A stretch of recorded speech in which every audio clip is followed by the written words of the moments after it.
So here they're asking for the length of this arc, and so we call that arc length. Now, for whatever reason, they label arc length with S, but this formula is really key, where S is equal to r theta. Now, I'll show you another approach that you could use without memorizing the formula, but I personally think that it's easier just to go with the formula. Now, a key thing to notice is they give us the 20-degree measure. However, that central angle corresponds with arc XZ. Notice that they want you to find the length of arc XYZ. So that's from X all the way to Y. And notice I went in that direction because you need to end up at Z. So if this is 20 degrees and a full circle is 360, we know that this remaining part is 360 minus 20, so 340 degrees. So let's go ahead to this formula where the radius is 10 all throughout a circle, and theta has to be in radians. That's really important to keep in mind. So we currently know it in degrees, and we're gonna have to go ahead and convert it to radians.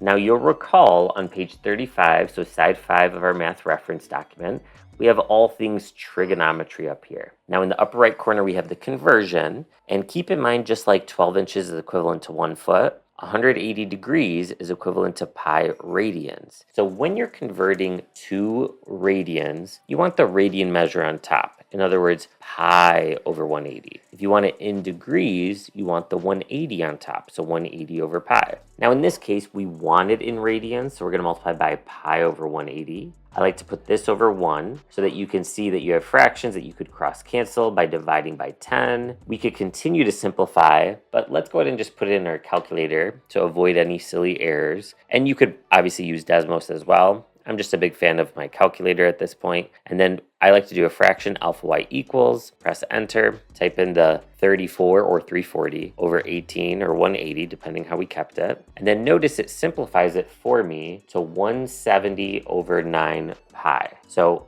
I have the pi here. I obviously didn't put it in the calculator just yet, but because of the fact they want this rounded to the nearest 10th of an inch, I need to actually put it in my calculator. So I'm gonna put times pi, and then we get our answer, and let's go ahead and do the rounding, and then we'll look at the other approach. So because they want it to the nearest 10th, we go to the 10th place, which is this 3. You always look to the right of whatever place you're trying to round to. A 0, 1, 2, 3, or 4, like we have here, says to stay, which keeps the answer right here. A 5, 6, 7, 8, or 9 would have said round up. So we get our answer is 59.3, and we're totally done. However, you could have thought of this as, well, if this is 340 degrees, and I know that that represents a fraction of the overall full circle, you could say, okay, that's a fraction of, and remember, as we see on the back side of page 33, so side 2 of our math reference document, certain key words exist, including of, meaning to multiply, not to be confused with out of, which means divide. So when we say of, we're multiplying, so this fraction of the overall circumference. Now we probably know by now the circumference formula is 2 pi r. If you didn't, you could pull up the reference document and you'll see it right here below the area formula. So circumference is 2 pi r. And so if we go ahead and multiply this out, let's replace the r here with a 10. And I'm going to keep the pi just the way that it is. So let's go ahead and say, if we put this in the calculator, 340 over 360 times 2 times 10. Hey, that should look familiar, right? So you can see you get the same answer eventually if you multiply by pi. But again, I'm a big fan of memorizing the formula as S equals r theta. But regardless, we get our answer is 59.3.